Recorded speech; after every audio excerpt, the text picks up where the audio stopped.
2014 में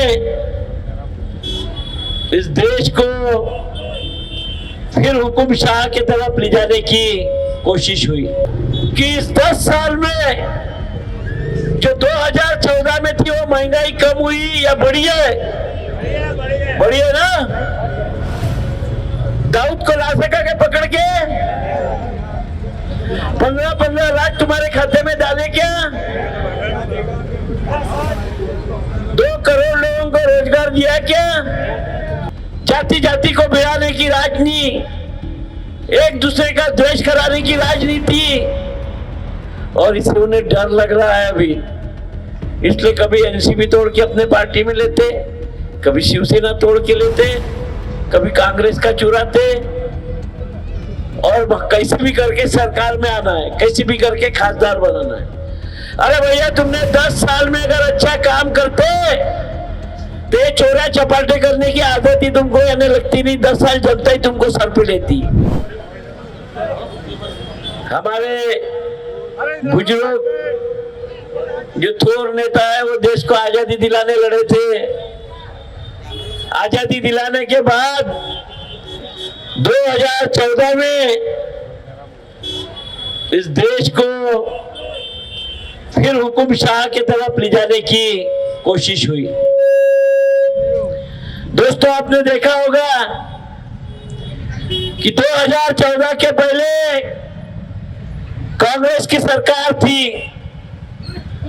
और तब इन्हीं लोगों ने अन्ना हजारे और उनके गैंग को बिठाकर जन आंदोलन कराया था, और देश की जनता में ऐसी धूल झोंकती थी कि कांग्रेस भ्रष्टाचारी पार्टी है, इन्होंने बहुत भ्रष्टाचार किया। हालांकि वो भ्रष्टाचार बाद में सिद्ध नहीं हो गया, मगर ये आंदोलन करा के जनता को इतना उकसाया। और रामदेव बाबा आता था कपड़े बदल के उधर से, और उस वक्त इस नरेंद्र मोदी ने एक नारा दिया था, बहुत हुई महंगाई की मार, अब की बार मोदी सरकार। काला धन वापस लाऊंगा, सबके खाते में 15-15 लाख रुपए डालूंगा, दाऊद को पकड़ के लाऊंगा, और बहुत सी फोकनारबाजी जुमले बताई थी दोस्तों। 2 करोड़ लोगों को रोजगार देने वाला था। अब मुझे बताओ कि इस 10 साल में जो 2014 में थी वो महंगाई कम हुई या बढ़ी है? बढ़ी है ना? दाऊद को ला सका के पकड़ के 15-15 लाख तुम्हारे खाते में डाले क्या? 2 करोड़ लोगों को रोजगार दिया क्या? तो मुझे लगता है कि देश की जनता अब समझ गई है कि नरेंद्र मोदी ने इस देश की जनता के आंखों में धूल झोंका, झूठे आश्वासन दिए और सत्ता हासिल की। सत्ता हासिल करने के बाद क्या किया? सत्ता हासिल करने के बाद इस देश के आम आदमी के लिए कुछ किया होगा? इस पे एक काम बताइए। इस देश के किसानों के लिए, इस देश के बेरोजगारों के लिए, इस देश के छोटे व्यापारियों के लिए, इस देश के महिलाओं के लिए कोई ऐसा काम किया है इन्होंने? याद आता कि किसी को किया? इन्होंने किया क्या? 2014 में सत्ता हासिल की और अपने अडानी अंबानी समान लोगों के लिए जो देश बेचने के निर्णय इन्हें लेना था, और वो देश बेचते समय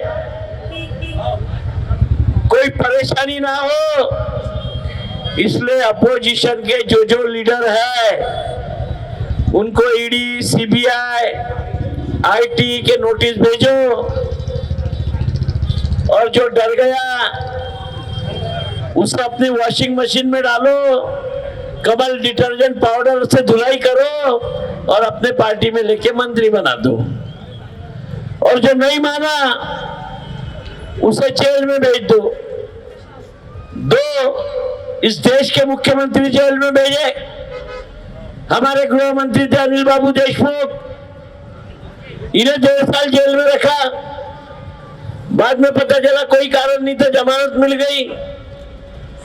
तो नरेंद्र मोदी और ये भाजपा की सरकार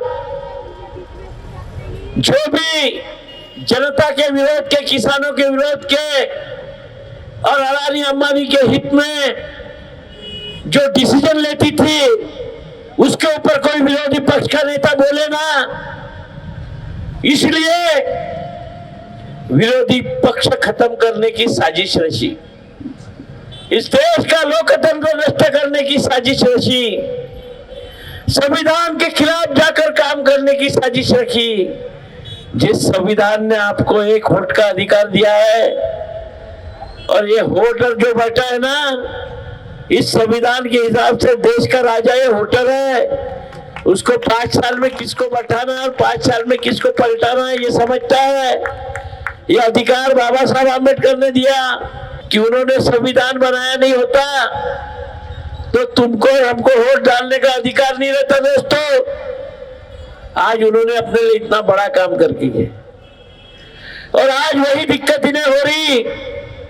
इन्हें मालूम है कि ये देश की जनता जानती है 10 साल में हमने कैसी राजनीति की, जाति जाति को भिड़ाने की राजनीति, एक दूसरे का द्वेष कराने की राजनीति, और इससे उन्हें डर लग रहा है अभी। इसलिए कभी एनसीपी तोड़ के अपने पार्टी में लेते, कभी शिवसेना तोड़ के लेते, कभी कांग्रेस का चुराते, और कैसे भी करके सरकार में आना है, कैसे भी करके खासदार बनाना है। अरे भैया, तुमने 10 साल में अगर अच्छा काम करते तो ये चोरा चपाटे करने की आदत ही तुमको यानी लगती नहीं। 10 साल जनता ही तुमको सर पे लेती। अगर जनता के हित में, इस आम आदमी के हित के देश के तुमने काम किए होते तो किसी पार्टी के नेता चोरो, किसी पार्टी को धमका के अपने पार्टी में ले आओ, किसी को जेल में डालो, किसी की चलती हुई सरकार गिराओ।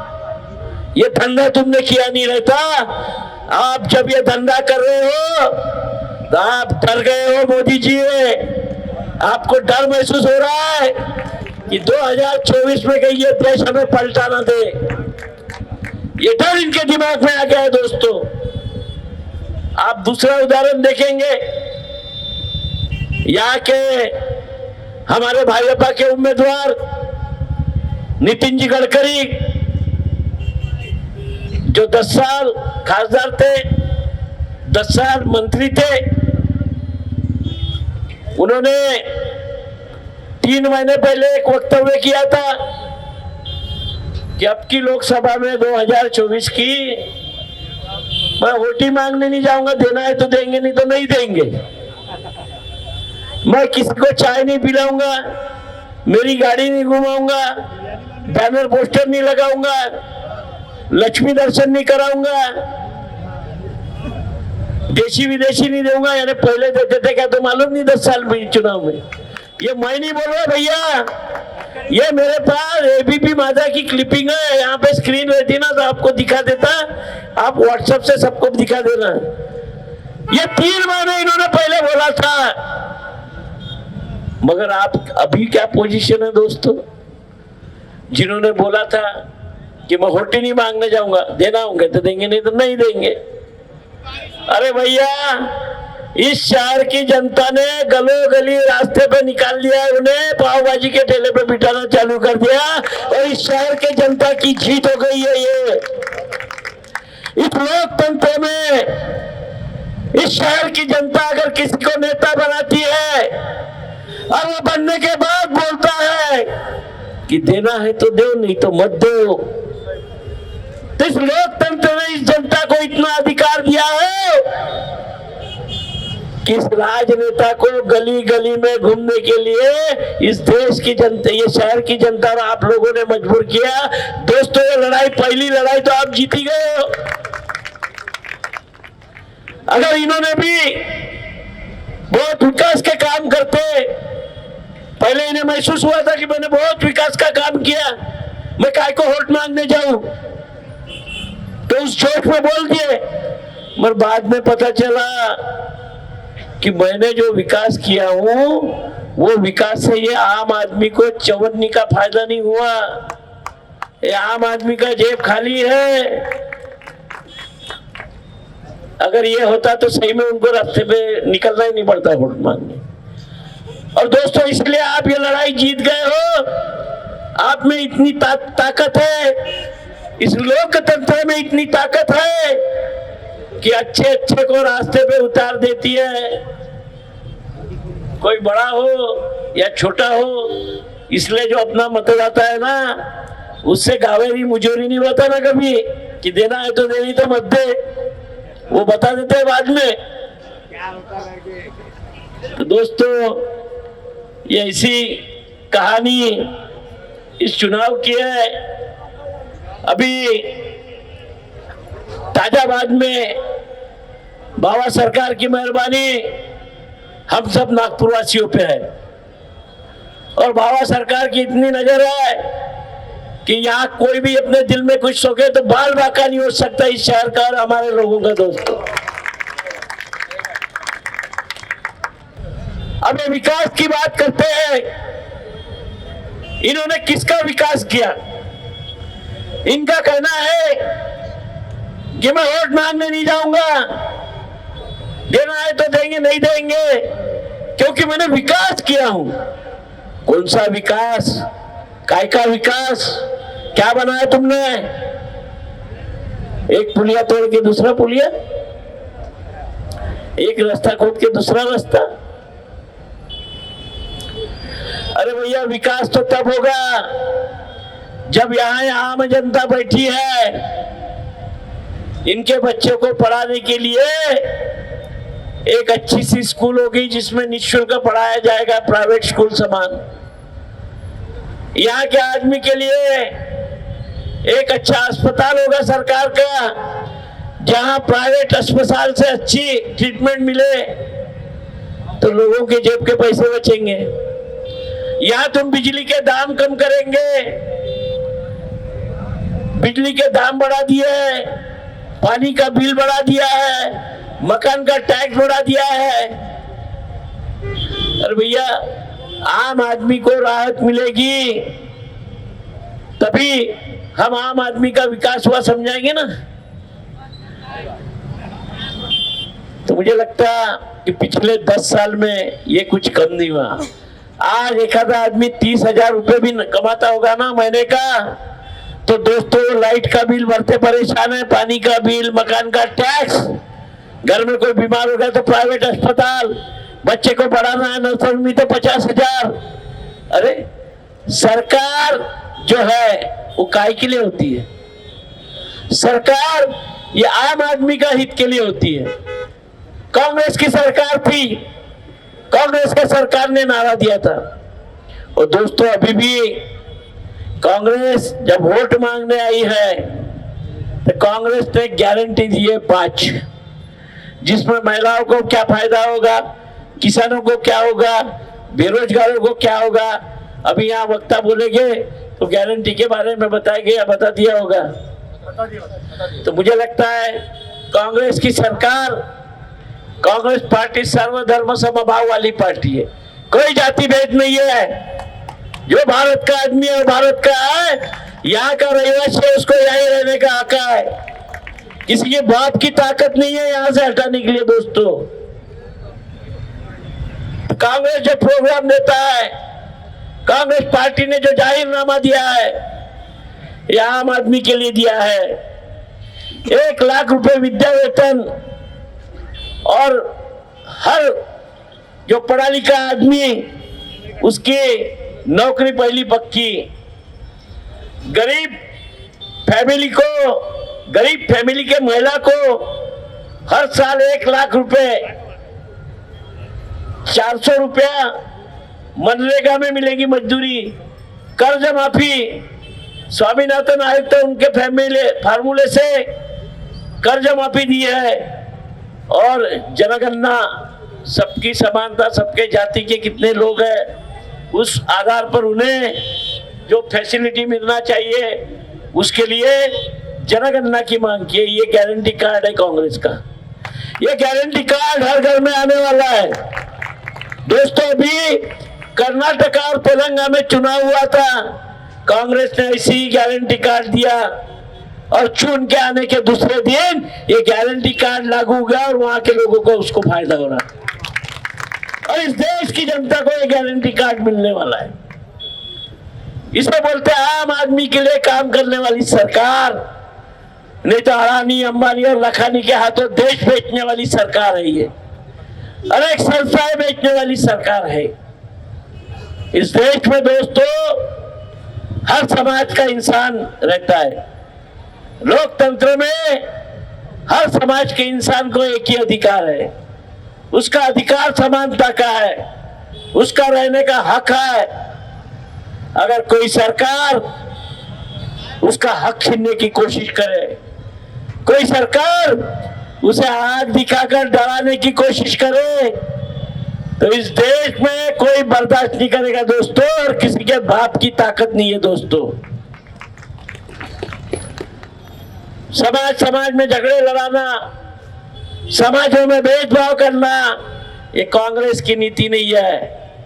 और दोस्तों ये तो नागपुर शहर है, नागपुर शहर तुम्हारा और हमारा शहर है। तुम कितने हैं, हम कितने हैं, ये क्या बताने वाले हैं चिंदी चोर।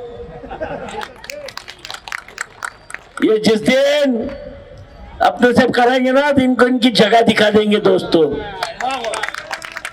और उसके लिए अपनी सबकी ताकत है और सबसे आगे मैं रहूंगा। तुमको बता रहा हूं, किसी के बाप को डरने की कोशिश नहीं करना। और बहुत से दलाल लोग घूम रहे हैं यहाँ पे, मुझे मालूम है बहुत से दलाल लोग घूम रहे हैं, जो दलालों के वजह से किसी की जान भी गई है। ऐसी दलाल लोग है ये, उनको भी उनकी नानी याद आएंगी दोस्तों, याद रखना। तो मुझे लगता है कि आप लोग काफी समझदार हो। इस देश की स्थिरता के लिए, इस देश में हर समाज के आदमी को अपना हक मिलने के लिए कांग्रेस को जिताना जरूरी है। और आज मैं 14-15 दिन से प्रचार कर रहा हूं। मैंने देखा कि ऐसी परिस्थिति कभी नहीं थी कांग्रेस की। कांग्रेस के सारे लोग एक साथ लड़ रहे हैं, कोई झगड़ा नहीं, कुछ नहीं।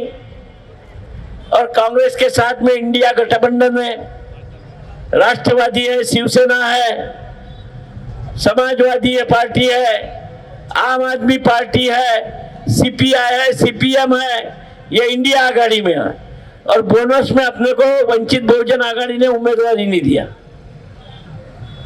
एमआईएम का भी उम्मीदवार नहीं है। अब दोस्तों इनसे ज्यादा कितने पैमाने पे अपने वोट हो गए, 68% अपन हो गए या 32% हो गए। कहां से चुन के आने वाले, कहां से चुन के आने वाले हैं? अब इनकी 2-4 दिन अपने को फोकना सुन लेना पड़ेगा, फिर मुंह बन हो जाएगा। तो इतना सुनहरा मौका है, इतना सुनहरा मौका कभी आएगा नहीं। और इस शहर ने कांग्रेस को 13 बार सांसद चुन के दिया है, इतिहास है। इस शहर में विचारधारा की लड़ाई है। एक तरफ सर्वधर्म समभाव को पार्टी को लेके चलने की विचारधारा और एक तरफ मनुवादी विचारधारा, इनकी लड़ाई है। और ये लड़ाई में तुम और हम जीतने वाले हैं दोस्तों। सारा शहर एक है, सारा मतदार संघ एक है। और मुझे लगता है कि इस देश में अमन शांति के लिए, इस देश में आम आदमी का हक दिलाने के लिए ये इंडिया गठबंधन बहुत अच्छे से काम करेगा। दोस्तों मेरी पहचान बताने की कोई जरूरत नहीं, मैं नागपुर का मेयर था, अपोजिशन का लीडर भी था, पार्टी ने बताया तो एमएलए भी बन गया। पिछला चुनाव में जब लड़ा तब लोकसभा के बाद 3 महीने में विधानसभा का चुनाव आया था। वहां से अभी जो लड़ रहे हो प्रत्याशी 28,000 वोट से आगे थे वो मतदार संघ, नाना पटोली जी से 28,000। मुझे काफी लोगों ने बोला, भाऊ जान दो का के लिए लड़ते, बोले तुम 28 का लीड का कवर करेंगे अपन। फिर एक दो चार थे मेरे दोस्त, भाऊ वो बीजेपी में क्यों नहीं चले जाते, तुम्हारे पीछे तो घूम रहे बोले देने के लिए। मैंने बोला दोस्तों कांग्रेस से लड़ेंगे। हम लड़े, 28,000 की लीड कवर किया, 7,000 से चुन के 33 वर्षों बाद पश्चिम नागपुर में तिरंगा फहराया कांग्रेस का। दोस्तों ये कोई बड़ी बात नहीं है, ये नागपुर शहर के हर मतदार संघ से लीड कवर हो गई अपनी। आने वाले दिनों में आप सब चमत्कार दिखने और देखने वाले हो।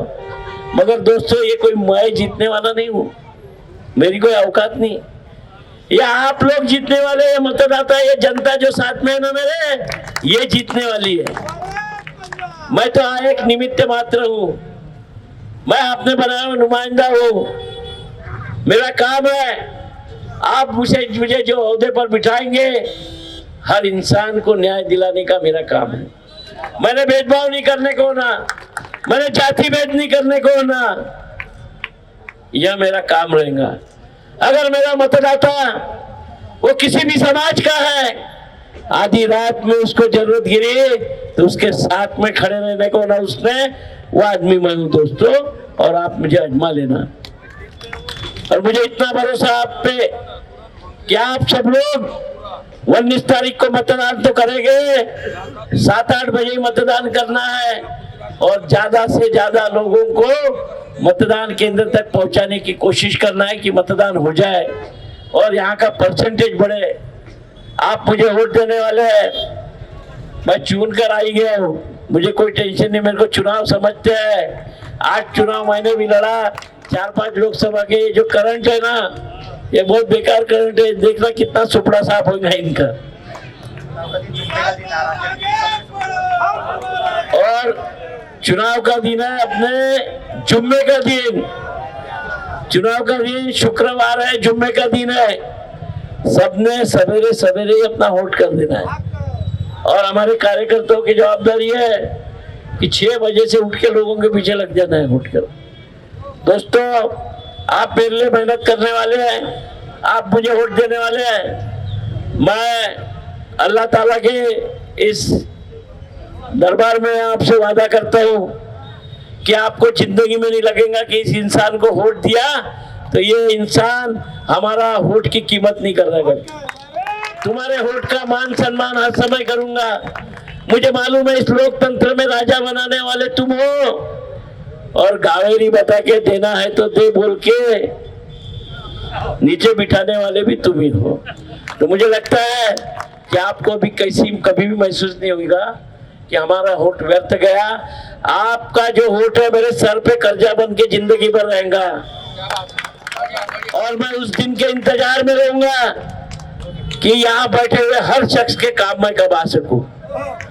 अल्लाह ताला करे कोई मुसीबत में किसी को न डाले, मगर कभी मुसीबत में गिरा तो विकास ठाकरे का फोन नंबर पहले याद आए और फोन करे। आधी रात को तुम्हारे लिए खड़ा रहूंगा, जो भी काम होगा, जो भी ताकत होंगी उससे निपटने की ताकत रखूंगा।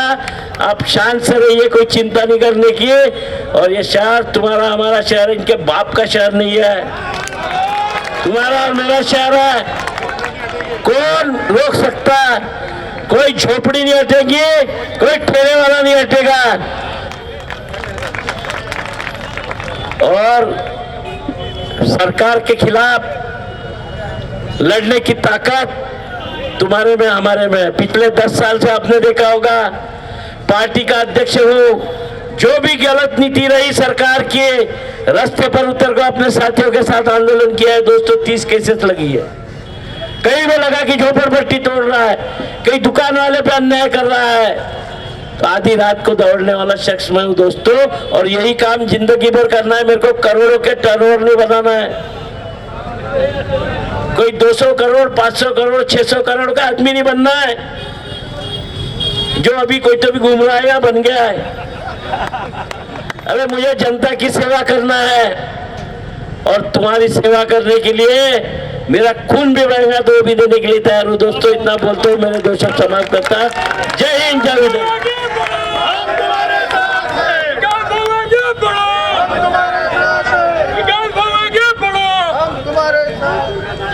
वारे पंजा, वारे पंजा, वारे पंजा। इसके बाद में सभी लोग अपनी अपनी जगह बैठ जाए पहले।